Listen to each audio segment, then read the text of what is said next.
Sindh assembly का budget इजलास माली साल 2022-23 जो आज पेश किया गया, उसको वज़ीर-ए-आला सिंध ने ऐवान में पेश किया।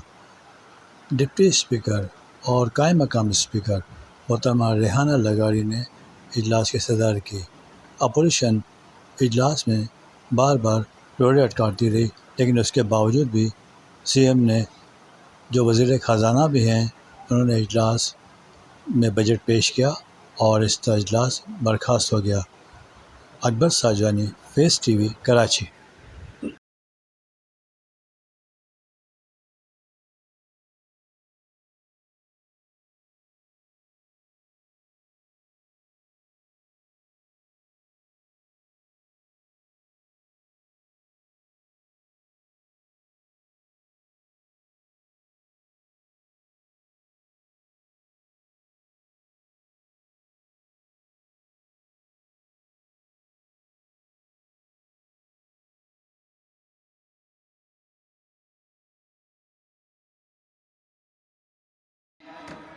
अब से आगे अगला साल, अगले 5 साल पाकिस्तान।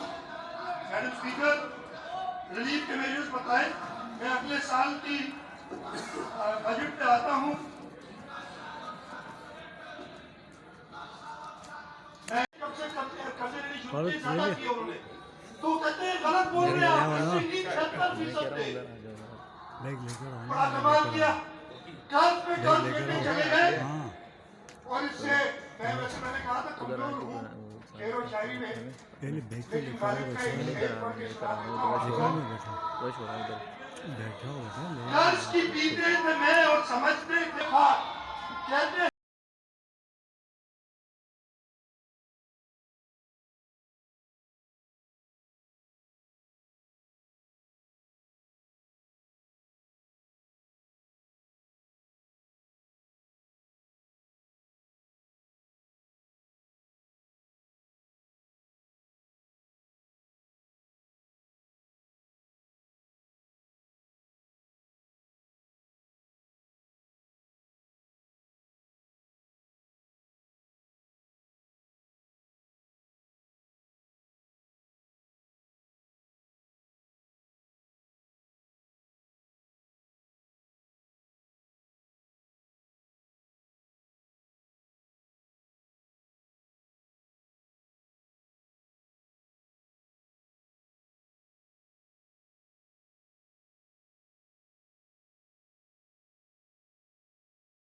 जी, इस वक्त हम यहाँ मौजूद हैं और ये बजट पेश किया जा रहा है। अभी देखें यहाँ पर करीम बख्श गबोल, जिसने अपना वोट बेचा था, जिसने अपना ज़मीर बेचा था, अब वो हमने सफ़ों में आके बैठ गया है। हमारा ये एहतजाज है कि इस वक्त ये सीएम स्पीच कर रहे हैं और हमारा एक ही एहतजाज है कि ये जो लोटा था जिसने अपना ज़मीर बेचा है, ये जाके पीपल्स पार्टी की सफ़ों में जाके बैठे।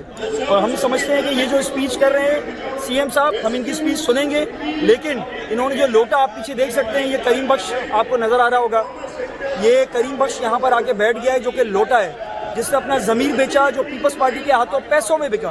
तो हम इसकी सख्त मजम्मत करते हैं और उनसे ये मुतालबा करते हैं जाके पीपल्स पार्टी की सफ़ों में बैठे। इम्पोर्टेड गवर्नमेंट ना मंजूर, पाकिस्तान जिंदाबाद, इमरान खान जिंदाबाद।